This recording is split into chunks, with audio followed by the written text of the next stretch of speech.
বন্ধুরা, আজকের ভিডিওটির মাধ্যমে আপনাদের জানাবো 2025 সালে কবে পড়েছে নীলষষ্ঠী।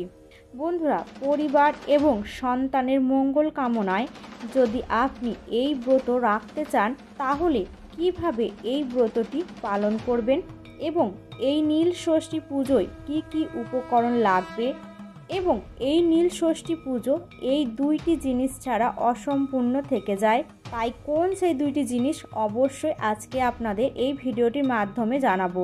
তাই নমস্কার বন্ধুরা, রাখি অফিসিয়াল চ্যানেলে আপনাদের সকলকে জানাই অনেক স্বাগত। আশা করি ঈশ্বরের কৃপায় আপনারা সকলে ভালো আছেন এবং সুস্থ আছেন। বন্ধুরা, এই নীলের পূজা হলো মূলত ভগবান শিবের পূজা, কারণ ভগবান শিবের আরেকটি নাম হলো নীলকণ্ঠ। সমুদ্র মন্থন থেকে উঠে আসা নীল রঙের তীব্র বিষ গলায় ধারণ করেছিলেন বলে তার নাম হয়েছিল নীলকণ্ঠ। তাই নীলের পূজা মূলত ভগবান শিবের পূজা। আর মা ষষ্ঠী হলেন মা দুর্গার আরেকটি রূপ। তিনি হলেন সন্তানদাত্রী, সন্তানের রক্ষা করে থাকেন। তাই নীল ষষ্ঠীর পূজা হলো মূলত ভগবান শিব ও মা দুর্গার পূজা। তাই নীলের পূজা সম্পূর্ণ করা হয় সন্তানের মঙ্গল কামনার উদ্দেশ্যে। বন্ধুরা, এবছর ইংরেজি 2025 ও বাংলা 1431 বঙ্গাব্দের নীল পূজা বা নীলষষ্ঠী ব্রত পালন করা হবে আগামী বাংলা 30শে চৈত্র, ইংরাজি 13ই এপ্রিল রবিবার দিন। মূলত চৈত্র সংক্রান্তির শেষ দিন অর্থাৎ চড়ক উৎসবের আগের দিন এই নীলষষ্ঠীর পূজা অর্চনা করা হবে। যদিও বন্ধুরা, নীলষষ্ঠী পুজোয় সারা দিন সম্পূর্ণ উপবাস রাখা হয়, তবুও নীলষষ্ঠী পুজো নির্দিষ্ট নিয়ম মেনে করা উচিত। সারাদিন আপনারা নীলষষ্ঠী পূজা করতে পারেন এবং নীলের ঘরে বাতি জ্বালাতে পারেন। তো এই নীলষষ্ঠী পূজা বা বাতি জ্বালানোর শুভ সময় সন্ধ্যা 5:54 পর থেকে যে কোনো সময় আপনারা এই পুজো সম্পন্ন করতে পারেন, বাতি জ্বালাতে পারেন। তবে কেন এই ব্রত পালন করেন মায়েরা?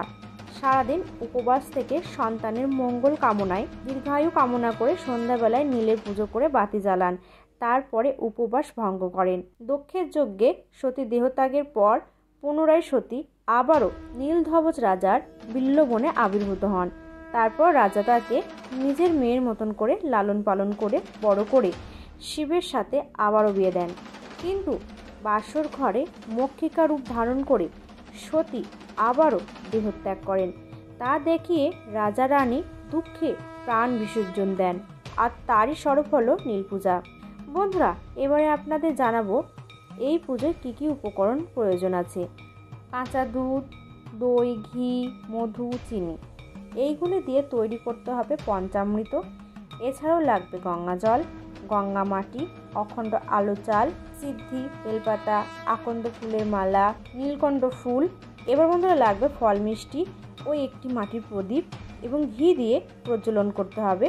সমস্ত জিনিসগুলো কিন্তু দেবাদিদেব মহাদেবকে অর্পণ করতে হবে এবং প্রত্যেকটা সন্তানের নাম স্মরণ করে তাদের নামে নীলের ঘরে অর্থাৎ মহাদেবের কাছে একটি করে বাতি প্রজ্বলন করতে হবে। বন্ধুরা, নীলষষ্ঠী পুজোয় যে দুটি ফল ছাড়া নীলষষ্ঠীর পুজো অসম্পূর্ণ থেকে যায় সেটা হচ্ছে বেলফল আর আম। তাই অবশ্যই ভগবান শিবকে নীলষষ্ঠীর পুজোয় একটি করে বোটা সহ বেলফল ও একটি বোটা সহ আম অর্পণ করবেন। বন্ধুরা, আরেকটি জিনিস মনে রাখবেন, শিব পুজোয় বিজয় সংখ্যার ফল লাগে, তাই আপনারা এই দুটি ফলের সঙ্গে আরেকটি ফল অর্পণ করবার চেষ্টা করবেন। বন্ধুরা, নীলষষ্ঠী ব্রত যারা পালন করবেন সেই সমস্ত মানুষেরা ব্রত পালনের আগের দিন তাদের কিছু নিয়ম অবশ্যই পালন করতে হবে, যেমন নিরামিষ আহার গ্রহণ করতে হবে আর সংযম রাখতে হবে। ব্রত পালনের দিন মহাদেবের পূজার আগের মুহূর্ত পর্যন্ত আপনাদের নির্জলা উপবাস থাকতে হবে। তবে কেউ চাইলে শরীর স্বাস্থ্য যদি কোনো কারণে অসুস্থ থাকে তাহলে আপনারা জলপান অবশ্যই করতে পারবেন, সেটা সম্পূর্ণ নিজের ভক্তির ব্যাপার। উপবাস ভঙ্গ হওয়ার পর আপনারা ফল, দুধ এ সমস্ত জাতীয় খাবার খেতে পারেন। এই দিন চালের তৈরি খাবার কখনোই খাবেন না। এই দিন সন্ধক লবণ ব্যবহার করার চেষ্টা করবেন এবং পুজোর শেষে ব্রত কথা অবশ্যই পাঠ করবেন।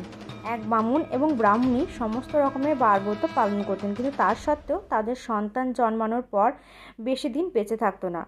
একদিন কাশীতে গঙ্গা স্নান করে ঘাটে বসে বামুন ও বামনী কাঁদতে থাকে। তখন তাদের কান্না দেখে এক বৃদ্ধার বেশ ধরে মা ষষ্ঠী আবির্ভূত হন এবং মা ষষ্ঠী সেই বৃদ্ধা বামন ও বামনীকে জিজ্ঞাসা করলেন, তোরা এখানে বসে কাঁদছিস কেন?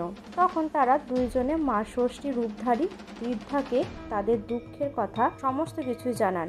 তারপর মা ষষ্ঠী আবার তাদের কাছে জানতে চান, তোরা কি নীলষষ্ঠী ব্রত করেছিস? তখন বামন বামনীকে জিজ্ঞাসা করে, এটা কোন ব্রত? তখন মা ষষ্ঠী আবারও বলেন, সমস্ত চৈত্র মাস জুড়ে সন্ন্যাস ধর্ম পালন করে এই ব্রত পালন করতে হবে। এরপর সংক্রান্তির আগের দিন নির্জলা উপবাস থেকে সন্ধ্যাবেলায় লীলাবতী পুজো দিয়ে নীলকণ্ঠ শিবের ঘরে বাতি জ্বালাতে হবে। তারপর মা ষষ্ঠীকে প্রণাম করার পর উপবাস ভঙ্গ করতে হবে। সন্তানের দীর্ঘায়ু কামনা করে নীলষষ্ঠী ব্রত পালন করতে হয়। মা ষষ্ঠীর কথা মতো সমস্ত রকমের নিয়মবিধি মেনে নীলষষ্ঠী ব্রত পালন করলেন বামন ও বামনী, আর তাদের সন্তানের আয়ু দীর্ঘায়ু হলো আর তারা সন্তান লাভ করতে পারলেন। ভগবান শিবের মাথায় জল ঢালার সময় কখনোই পূর্ব দিকে মুখ করে বসবেন না। পূর্ব দিকে মহাদেবের প্রবেশ পথ বলে মনে করা হয়। জল ঢালার সময় আপনাদের মুখ যেন উত্তর দিকে থাকে। উত্তর দিক হলো মহাদেবের বাম অংশ, ব্রহ্মলোক পথ।